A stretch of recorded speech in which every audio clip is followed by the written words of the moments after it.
Well, welcome back to the channel, y'all. I have been really busy and I've made some progress. I am so happy to be back talking to y'all. It has been 2.5 weeks. I owe y'all so many videos, but I've been in a race because my dear friend who I'm building this for is having a party for her 70th birthday in just a few days. And I wanted to get this building finished on the outside because there are people coming from all over the country who've never seen her place before here. And I didn't want it to be a ragtag, half-built building. I wanted to have it be looking kind of nice. And I'm getting there. Enough so that I decided I could take a little break this afternoon and show you the progress before I get too far along. Today, I want to talk to you about vinyl siding. I want to talk to you about vinyl siding. Yes, I do. I want to talk to you about how I'm using vinyl siding on this building as an integral part of the energy efficient system that is going to protect this building from the elements, from the heat, the air, the moisture, all the ways that nature wants to tear our buildings apart. And I want to let you know how vinyl siding can be a part of that. Who knew? Well, people in building science knew. Yes, it has a bad rep. I was talking to an architect, a trained architect the other day, and he was turning up his nose at the notion of vinyl siding, and I had to have a long conversation with him about it. And he was, he's been convinced. I think it helped that I have a reputation for doing things right. It made it where he could listen. I don't know if I changed his mind, maybe. But let me tell y'all what I believe are some of the best characteristics of vinyl siding. Well, first of all, that just looks good. I mean, it looks like wood siding that's not messed up. I mean, I don't see any knots, bleeding stains through them. I don't see any cupping, warping, twisting, and it's never going to rot. Water's not going to get behind it and try to rot it from the backside. As a building cladding system, it has a lot going for it.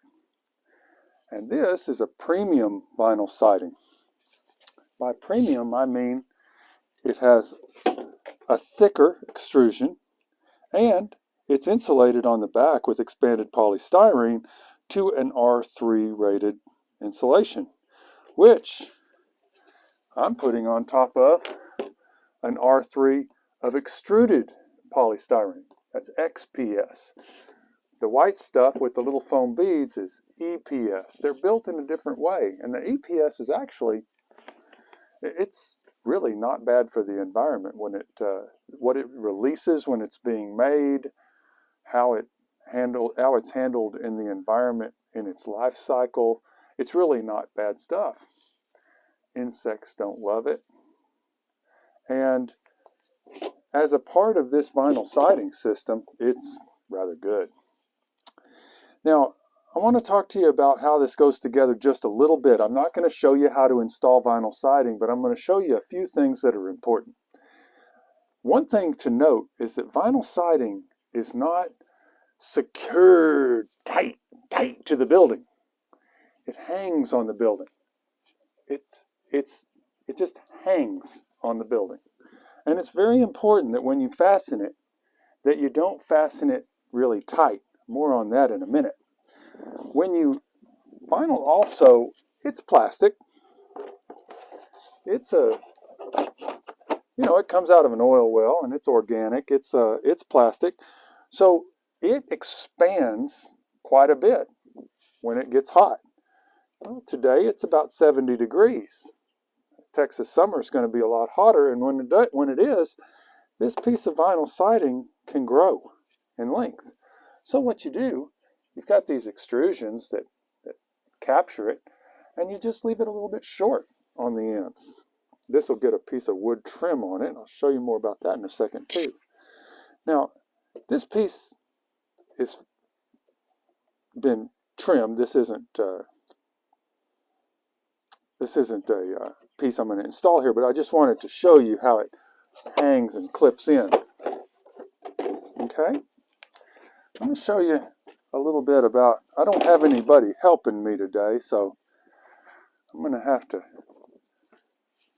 not show you how it gets screwed in, but I'm going to show you that when you screw this up, hopefully you don't screw it up, hopefully you just screw it onto the building. When you screw this, you want to not tighten it. You want to leave a 32nd of an inch gap. And you want to put the screws in the middle of these slots, because when this stuff moves, you want it to be able to, can you see how I'm just moving that back and forth a little bit?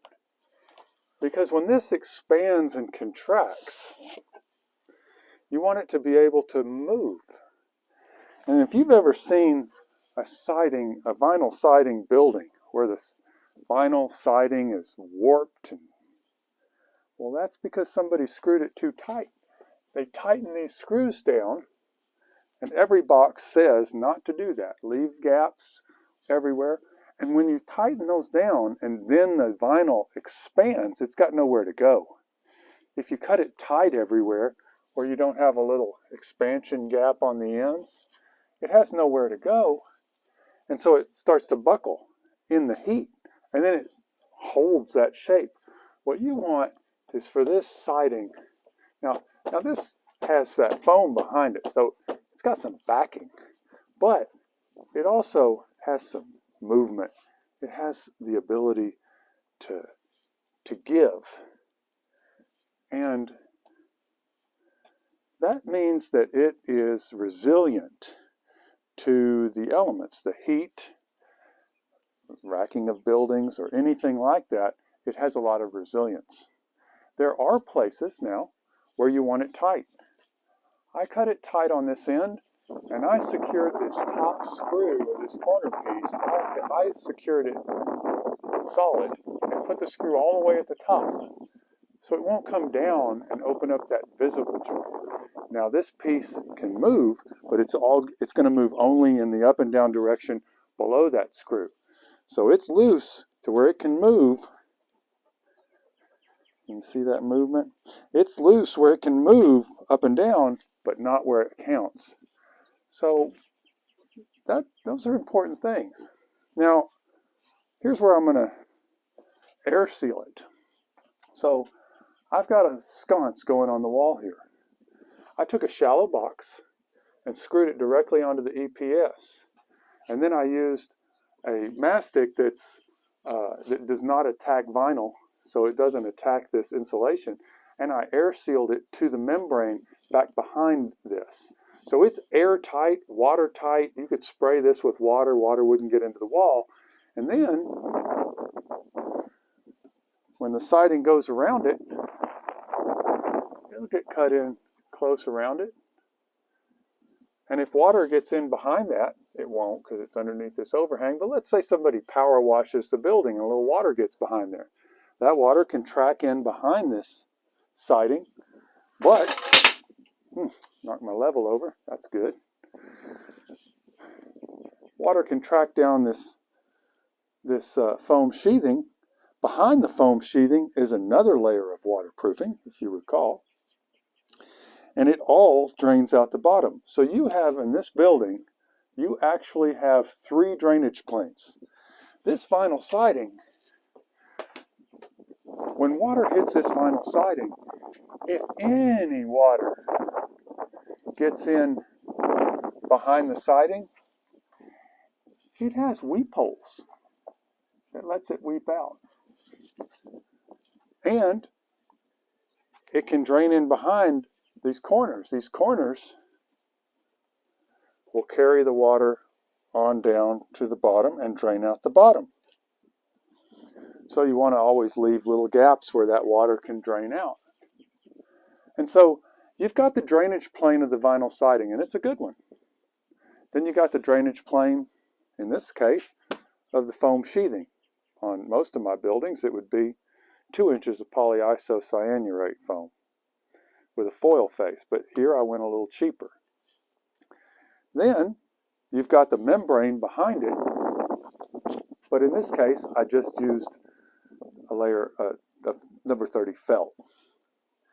And so I'm really counting on this as my drainage plane if any water gets back behind the vinyl siding.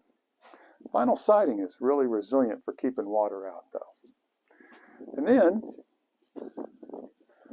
I actually have some penetrations through the wall here for switches and plugs. Of course, it's underneath this beautiful roof overhang.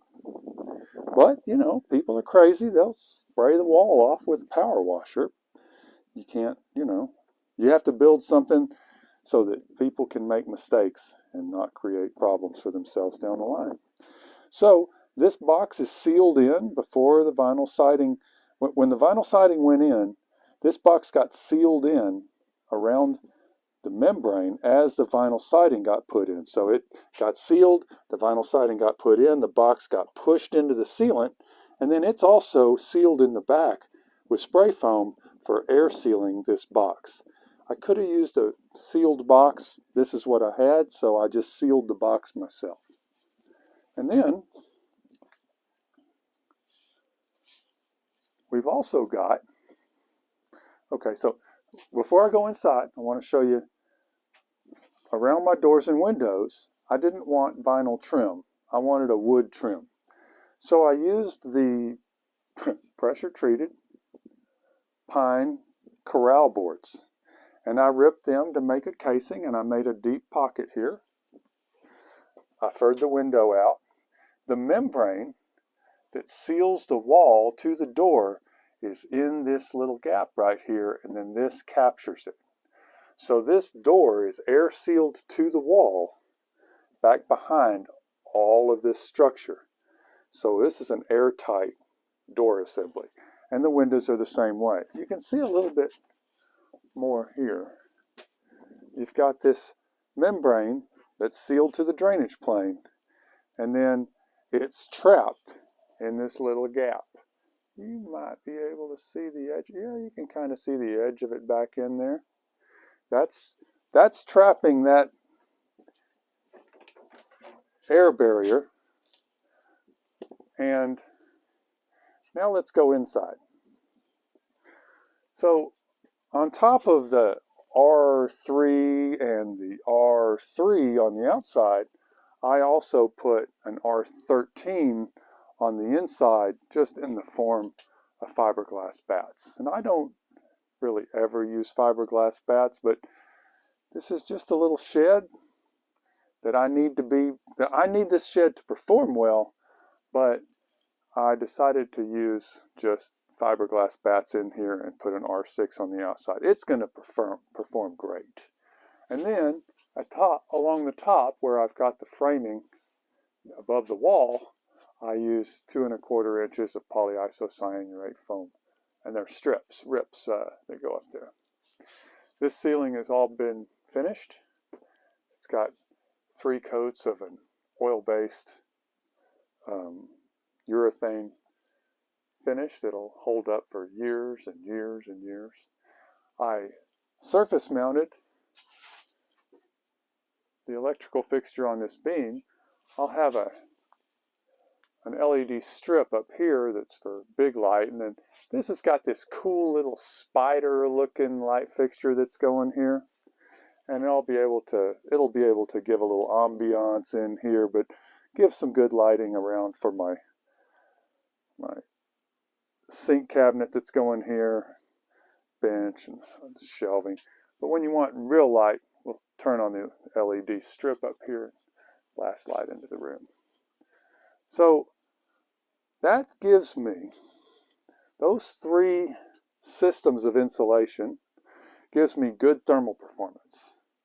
Those 3 systems of water barriers gives me good hygrothermic performance. And then also the air barrier and the that I show you around the doors and windows, well, that extends all around the building. And there's only one place where it's very challenging to air seal this building. That's where these boards cantilever out to the outside. So those bridge out to the outside, and in order to seal that, I've got a layer of foam sprayed in, and then there's actually a layer of foam I sprayed in when I first put it together, and then another layer of foam after I put the foam board up. And I did the same thing on the inside, but look, y'all, I can do whatever I want to try to seal up that crack, but that crack is going to leak. It's going to leak some air. I can't do really anything about that because those boards are going to move, remember? And so I can seal it up on the inside, and I can seal it up on the outside, and I've foamed that before I put that polyisocyanurate in there. And I can seal it up and seal it up, but air is going to leak around those boards. That's where my leaks are going to be in this whole building, because the rest of this building is airtight. Remember that fake window I told you about was going in here? Well, that's the inside of it. Here's the outside. You didn't even know that was a fake window when I showed you this, did you? So it has a smoked charcoal metal flake paint that I sprayed on the back side of the glass, and it gives kind of a diffuse reflection. So there's just no way of knowing that that's not a real window. Hello. All right. So I still have to do this back wall so that I can make it look like that one. And I still have to do this end wall.